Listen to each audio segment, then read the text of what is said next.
All right, welcome in. This is the 49ers Report by Chat Sports. I am your host, Chase Sr. Hope you're all getting set to have a fantastic weekend. Today's show presented to you, by the way, by Aura, the all-in-one digital safety tool that can keep you and your family safe during an era in which a lot of hackers are able to steal your online information, hack into your bank accounts. With Aura, you don't have to worry about any of that, and they're offering a free 14-day trial, and we'll tell you more about that coming up just around the corner. We begin today's show with the latest on Deebo Samuel. Earlier in the week, we talked about that clip.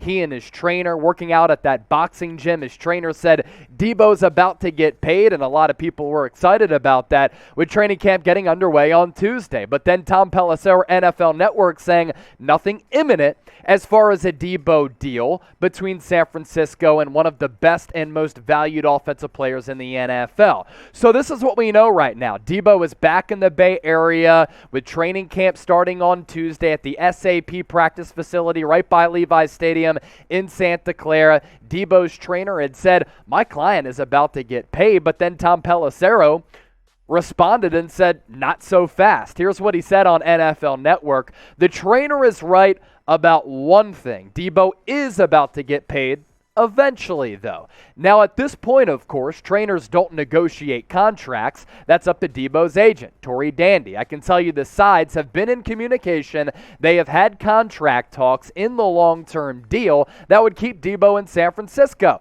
But at this point, there is absolutely nothing that is imminent. Now, there's a lot to get to on this front, but first, I want to ask you this question. Do you think a deal between Deebo and the Niners does get done? C for he cashes in, D for the drama continues. Sound off and predict it right now in the comment section. There's also a big talking point with Deebo in these contract talks and rumors lingering right now with training camp starting in just a couple of days. It's crazy how fast this calendar year has happened, and it seems as though just a couple weekends ago we were watching the Niners in the NFC Championship game against the Los Angeles Rams. Does Deebo Samuel hold out? That's a big lingering question that's hovering over this franchise right now, and it certainly wouldn't be ideal for Trey Lance entering his first year as a starting quarterback, his second year in the NFL, for Deebo not to be on hand. We know that Trey needs to improve upon his accuracy, his mechanics, and just get overall reps as the new team starting quarterback with Jimmy Garoppolo, who you figure to be away from the facility, not breathing down the neck of Trey Lance. And for Deebo to be on hand for these practices, that goes a long way in the development of Trey. And obviously there are financial implications at play on Deebo's side. If he doesn't go to practice and he doesn't show up to training camp, he could get fined. As for what Pelissero said on that front, he's not sure if Deebo's going to report for camp. Players report the veterans for the Niners next Tuesday, so if there's not a long-term deal in place by then, does Deebo hold out? Does he hold in? Does he show up? Business as usual. All that still to be determined. Now, whatever happens, if a Deebo deal does go down, we'll keep you updated here on the channel. That's why you subscribe.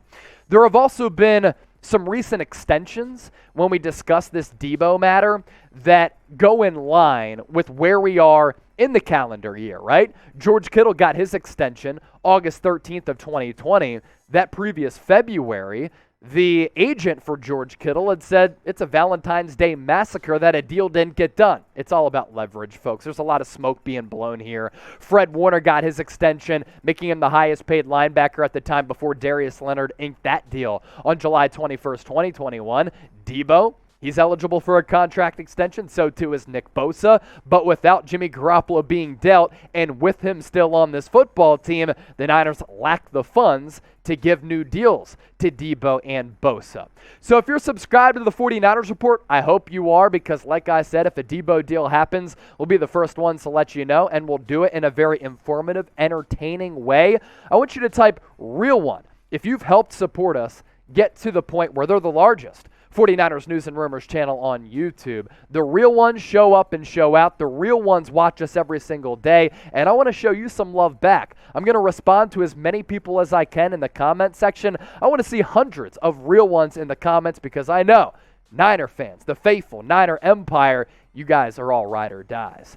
We're going to get to the latest on Jimmy Garoppolo coming up around the corner. Are the Cleveland Browns out? Are the Cleveland Browns in? What does an NFL expert for ESPN think about the future of Jimmy G. But first, I want to tell you more about today's presenting sponsor, Aura. Just a great sponsor that we have under the Chat Sports umbrella, and we've been able to use Aura to our advantage to be safe and stay safe online. We're talking financial fraud protection, identity theft protection as well, online and device security. And nowadays we have our cell phones, our iPads, our laptops, our desktops, and all of our information on all of these different devices. With Aura, you don't have to worry about any of that getting stolen or hacked. It's the best all-in-one digital safety tool that can keep you and your family safe, and they're offering a free 14-day trial. If you use that link to my right here, it's aura.com/chatsports.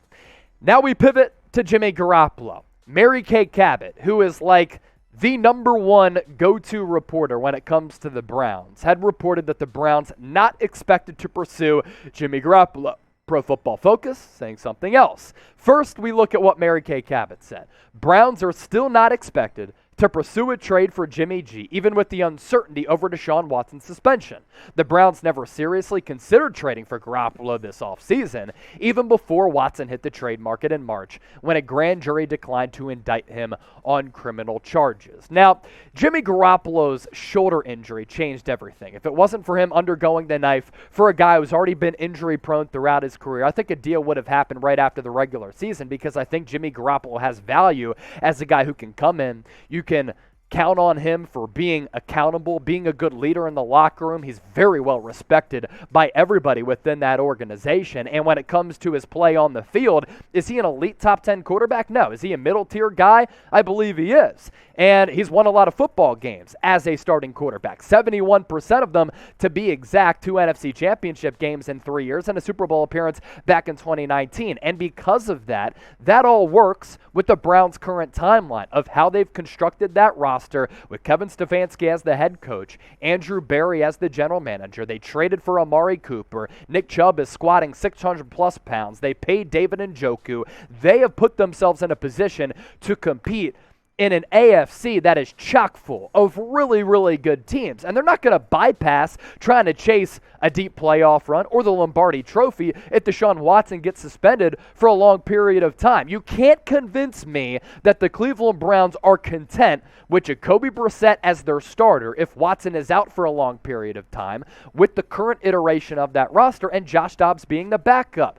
And on top of that, the Browns, the only team in the NFL with enough cap space to take on a Garoppolo deal, base salary of $24 million and the cap hit of 26 point now. Now, ideally for Cleveland, there would be a contract restructure, so you don't have to bite the bullet, and maybe San Francisco would be able to eat a portion of that contract. But the Browns with this team, how they're built, Jimmy Garoppolo's fit on it with the really good ground game, good offensive line, good weapons on the offensive side of the ball, and a star-studded defense. You can't start Jacoby Brissett in that division in a stacked AFC.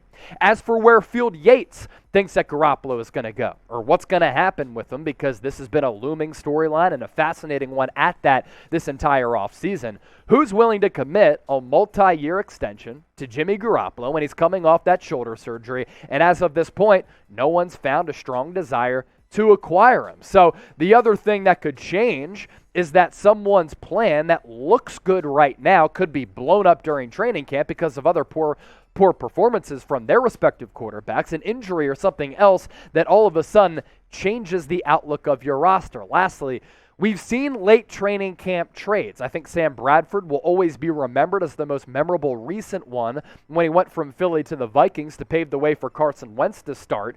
I don't know that we can forecast something like that, but it's a testament to the idea that mid to late July plans don't always bear out, even in mid to late August. And there's still so much time for all of this to get figured out.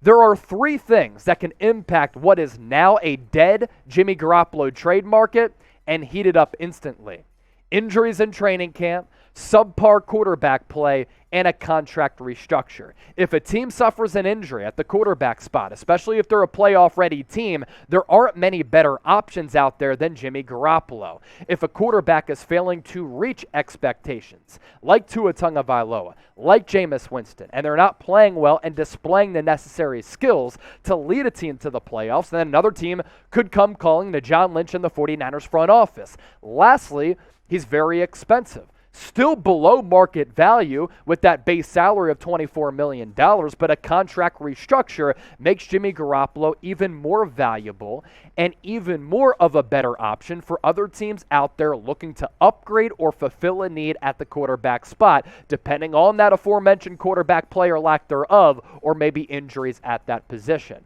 Those three elements, the perfect recipe for a Jimmy Garoppolo trade market to heat up after it's been stagnant up to this point. Before we hop on out of here, if you are ready for training camp, which gets underway on Tuesday, and by the way, as we sit here on this beautiful Friday getting ready for the weekend, exactly 3 weeks away from the first preseason game. You know what that means? Watch party's about to start. If you're pumped up for all of this, I want you to hit that thumbs up icon and like the video. And by the way, training camp coming up, preseason exactly 3 weeks away. Our coverage is about to get real, folks, so make sure you subscribe, and thanks as always for tuning into the show.